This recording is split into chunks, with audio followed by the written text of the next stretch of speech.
Michael Sainato with The Real Progressives. Tonight I have a special guest with us, Tim Canova, who is challenging former DNC Chair Debbie Wasserman Schultz for her seat in Congress in South Florida next year in the Democratic primaries. Tim, thanks for coming on. Again, I know you've been on a couple other times. Thank you. Welcome. So I brought you on here because obviously you've been, since the primaries, you've been really one of the most outspoken critics against how Debbie Wasserman Schultz handled those primaries. And in the Donna Brazile story today, obviously she was, thrown under the bus by Donna Brazile. Although we, kind of knew that, it really vindicated Bernie Sanders supporters. To hear that and to really have the revelation that a document was signed by Wasserman Schultz, the DNC, and the Clinton campaign, basically handing the DNC over to Clinton. So, Tim, can you share with us your thoughts on that? Well, you said vindication, and I think that's what a lot of folks are feeling. I certainly feel that way too. I've been asked by a lot of the local mainstream media my views on the race last year, and I have been very forthright and said that I believe that it was rigged, that the DNC at least put its finger on the scales to make it more difficult for the Sanders campaign. I didn't think that would be a controversial thing to say. I thought it was pretty self-evident at this point, and I was attacked for it. The media made it sound like I was imagining things. And today's news was vindication. I didn't find it surprising, except who it was coming from. I had not seen that coming, and the fact that Donna Brazile feels free enough to be attacking Debbie Wasserman Schultz suggests that perhaps Wasserman Schultz's problems go even a lot deeper than this, and that folks inside the Beltway understand that she might be on her way out, and that she's now under threat on more than one front. She's being challenged by me. She's being challenged by a Republican who's going to have some significant funding, I believe. And she's mired in a number of scandals and criminal investigations, perhaps. So it surprised me to see Donna Brazile, of all people, being the one providing the vindication for us. But, stranger things happen. Absolutely. In lieu of this report, I think it's really energized Sanders supporters in calling for DNC Chair Tom Perez to get with the program and actually make a place for progressives in the DNC, in the Democratic Party. He really didn't do that in his DNC appointments. There's only 3 Sanders supporters, and he demoted James Zogby off the executive committee and the rules committee. There's 30 members, not one Sanders supporter is placed on there. So what do you make of how Tom Perez has run the DNC in his first year in office, and really what can progressives do to really hold his feet to the fire, because everything, all our complaints so far have really fallen on deaf ears and been brushed aside. Yeah. Well, I was critical of him just within the past week or two for the decisions that you just alluded to, that he purged several Bernie Sanders and Keith Ellison supporters from DNC key committees and as delegates, I believe. And who he replaced them with was even more troubling. A dozen corporate lobbyists.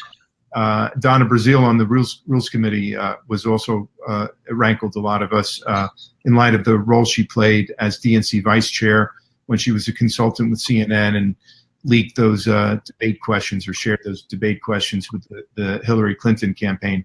So Perez had gone on a tour of the country, and when he came to Miami, there was no real outreach to true progressives. Instead, it seemed like what they were trying to do was to turn a few progressives against us. And that seems to be the modus operandi, is to see who they can corrupt. They corrupt in all kinds of ways. Some of them get jobs working for for instance, the Miami-Dade Democratic Party or the State Democratic Party, and then they obviously it's not that surprising when they start attacking me afterwards. So it's disheartening to see that people can be corrupted, and sometimes the price is not even a very high price to be paid to turn people away from the movement against progressives. And you recently attended the Florida Democratic Party state convention. Obviously, progressives really haven't gotten along with the new Florida Democratic Party chair, Stephen Patel, a close ally with Wasserman Schultz, and a very wealthy donor.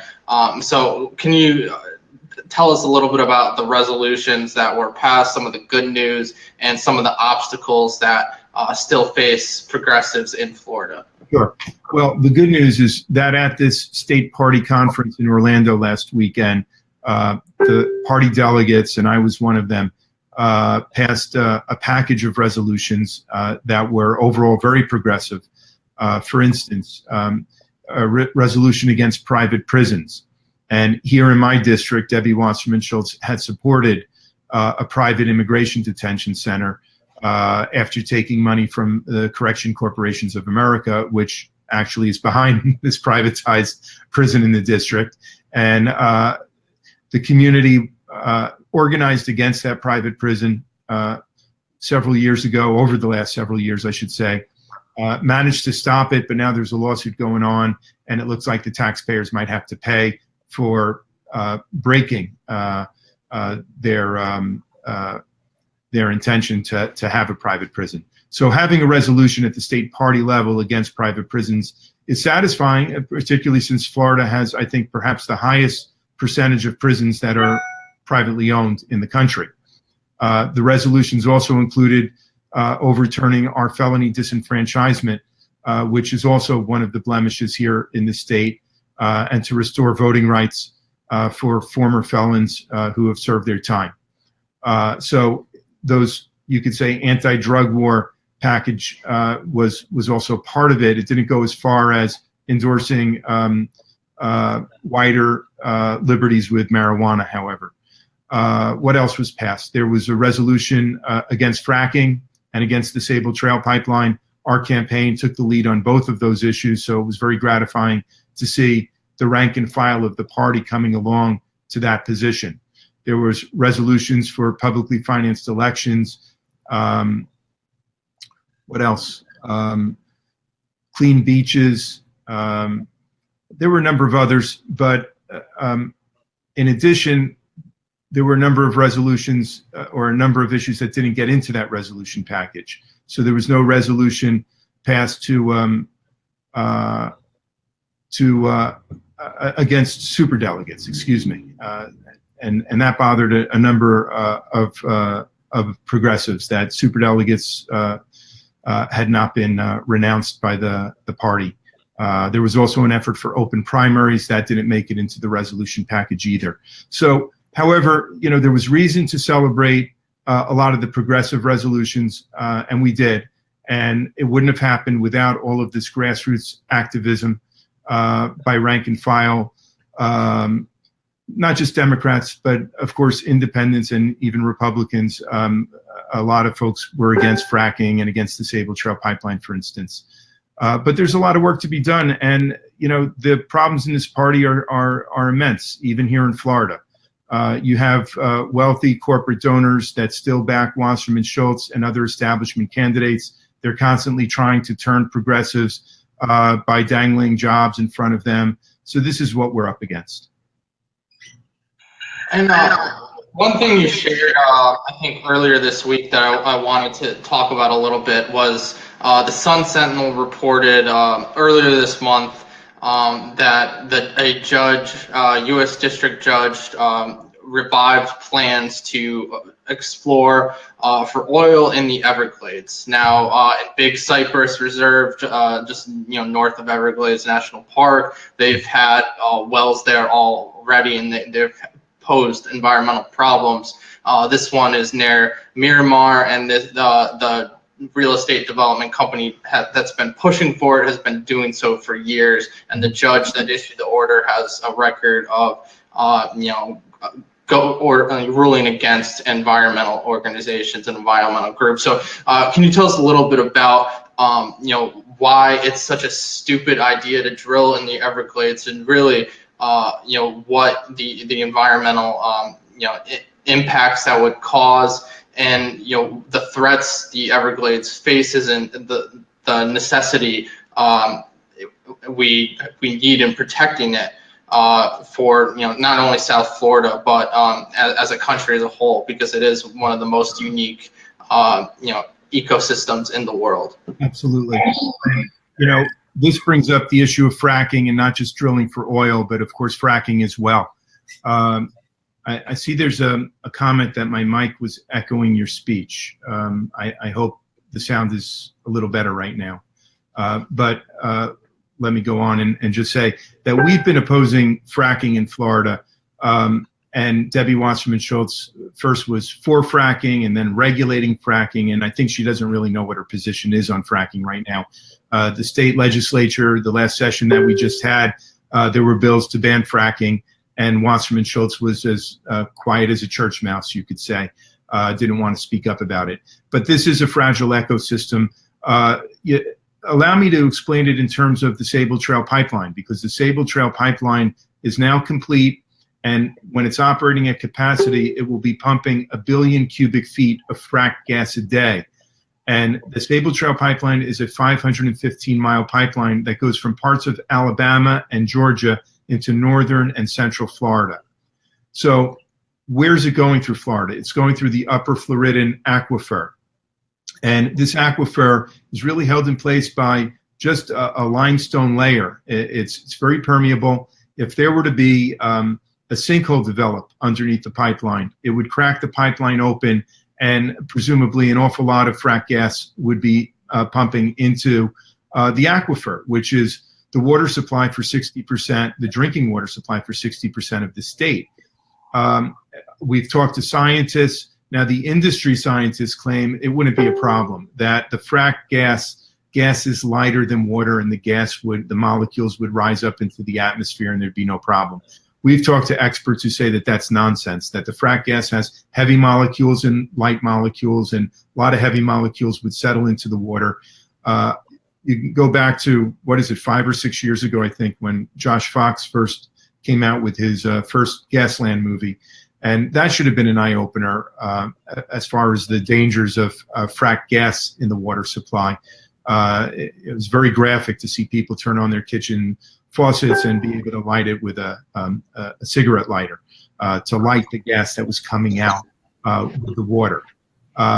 So here in Florida, we've got this problem, this looming threat through the Sabal Trail pipeline in northern and central Florida. It seems as if that frack gas is not even for Florida. It's designed to be exported in the form of liquefied natural gas to points in Asia and Eastern Europe, we're told. In South Florida, we have an environmental crisis that also deals with the water supply.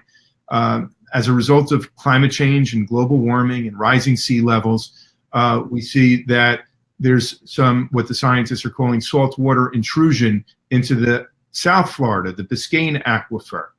And, if that were to continue, and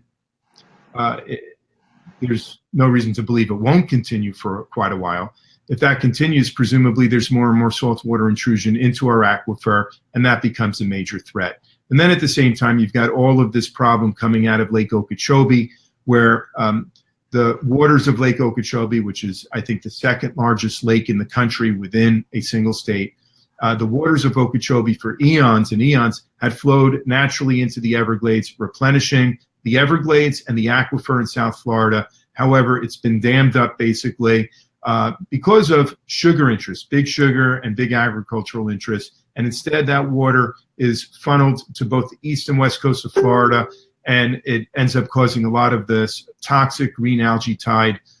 In fact, actually, let me get up and show you. I hadn't planned this, but I realize I actually have a jar of this water right here. Oh, jeez.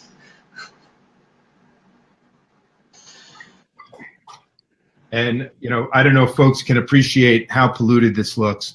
If you were to go swimming in this water, you would probably be in the hospital in no time at all. Actually, when I went to inspect the damage around Lake Okeechobee during my campaign, I was shown around by Kenny Hinkle from a group called Bull Sugar, which is opposing Big Sugar.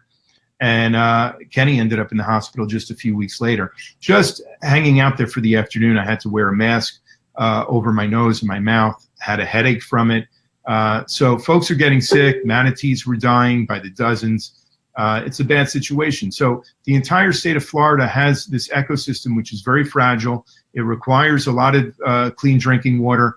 And these big energy interests seem intent on wanting to drill, whether it's fracking or drill for oil. And I think the oil drilling proposal that you were talking about is actually right in my district, west of here in the Everglades.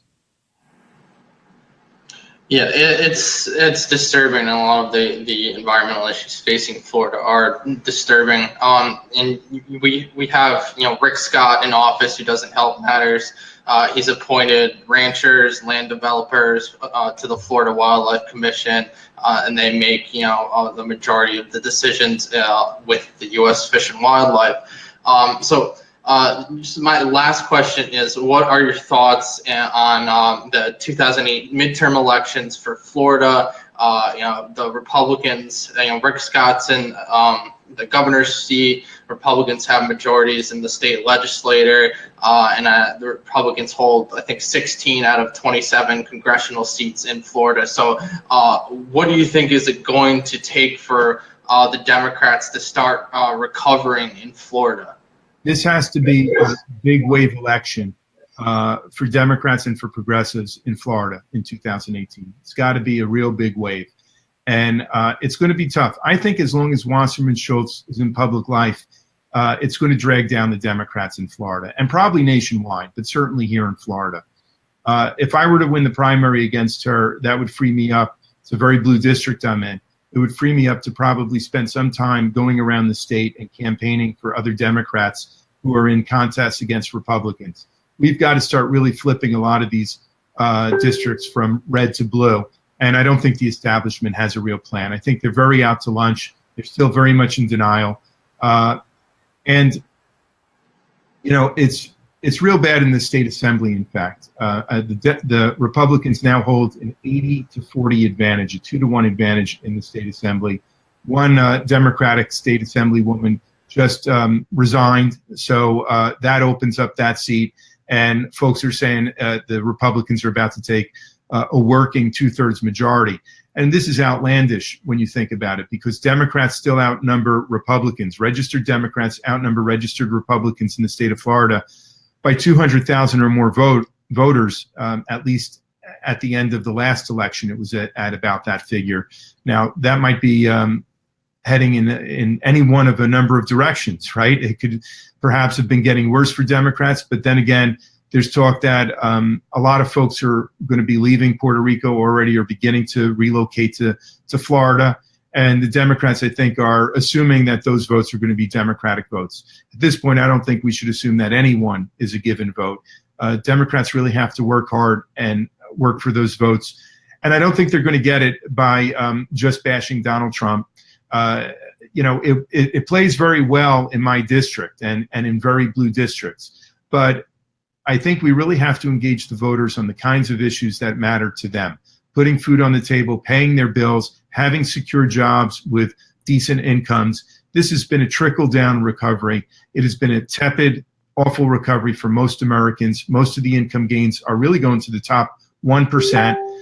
That's not hyperbole. That the statistics all show that 90% of the income gains in the last 9 years have gone to the top 1%, and that the bottom 90% of households are getting zero. So if we can engage the voters on these kinds of issues, whether it's jobs and income and health care — I'm for Medicare for all, my opponent is not — the cost of higher education, free college tuition, helping senior citizens, protecting the environment, fighting the drug war and mass incarceration, those are the kinds of issues I think that will resonate, and we can win back seats.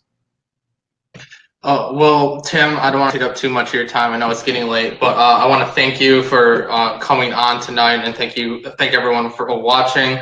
Michael, Yeah, can I just say one word, just a shout out, because I know Real Progressives has an awful lot of folks who are for MMT, modern yeah. monetary theory, and keep the fight going. We are talking about MMT every now and then. It's a long road to educate people on these issues. I keep speaking out and saying that when you look at MMT, when you look at U.S. economic history, there's no real fiscal constraints. And the reasons to be raising taxes have nothing to do with paying for public sector programs and investing public investment. The reasons to raise taxes are to, as MMT teaches, to create a demand for the currency. In addition, perhaps taxes like cigarette taxes to deter certain types of behavior. Social equity is a major reason to have taxes. We would like to see a more progressive income tax, higher taxes on very wealthy folks. At this point, the distribution of wealth and income has become so top heavy that the rich are not just buying multiple vacation homes and private jets. They're actually buying influence in the U.S. Congress, the Senate, and legislative branches all over the country. So MMT folks, keep up the fight. And Michael, I very much appreciate our discussion, especially to be speaking with someone who understands the challenges that we're facing here in Florida. So keep up the great work. I love everything that you're writing all the time. All right. Thanks, Tim. I appreciate the support. And for everyone that's watching, I'm sure you know where to find Tim's campaign website. But anyways, I'm going to post it in the comments. So you follow Tim, send him some donations. Are there any events that people can look forward to or keep an eye out for you to make an appearance at? Well, we've got a number of things, of course, in the district happening all the time. This Saturday, I've got a couple of barbecues, a union barbecue, and then a local Democratic club has a barbecue. And then in the evening in Wynwood, a neighborhood in Miami, at a place called Gramps, we've got Love the Everglades. It's a benefit concert for the Everglades. So that's Saturday night. We're constantly posting on our Facebook page, which is at Tim Canova FL. Folks can find me at Twitter at Tim_Canova. And we very much appreciate small donations at timcanova.com. Thousands of small donations made all the difference in the last campaign. And I think it's going to put us over the top and give us the tools we need to win this time.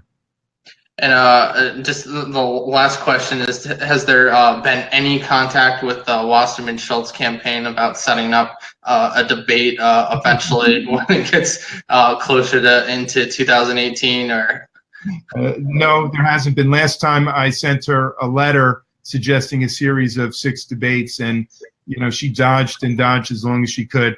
I just got a phone call today from one of the local mainstream newspapers. And they asked if I was going to be willing to debate the Republican challengers that are in the race right now. They didn't even ask me if I would debate Wasserman Schultz, because they know that Wasserman Schultz will never say yes to more debates. She'll dodge it as long as she can. But my answer, of course, was the same as it was last time. I debated Republicans and independents. I went to forums where Wasserman Schultz was supposed to show up and never did. I'll debate anyone, anytime. This is what democracy is about. We need to have debates. We need to have discussions. We need to engage the voters. You can't win if you don't fight. And I think that's what happened with Democrats last year. Wasserman Schultz, when she headed the DNC, did so many things that were wrong. Of course, the Donna Brazile article that came out in Politico today just is suggestive of that. But among the worst things she did was to limit the number of debates and to try to hide them to schedule them at times when a lot of voters would be distracted by other events. This has got to be a party that has got to live or die based on its ideas and its ideals. And communicating with the voters through public forums and debates is the best way to go. All right. Well, I'll keep an eye out for that Wasserman Schultz debate. Hopefully, eventually. I'll keep you posted if that ever happens. Yeah. All right. Thanks, Tim. Good night, everyone. Thank you.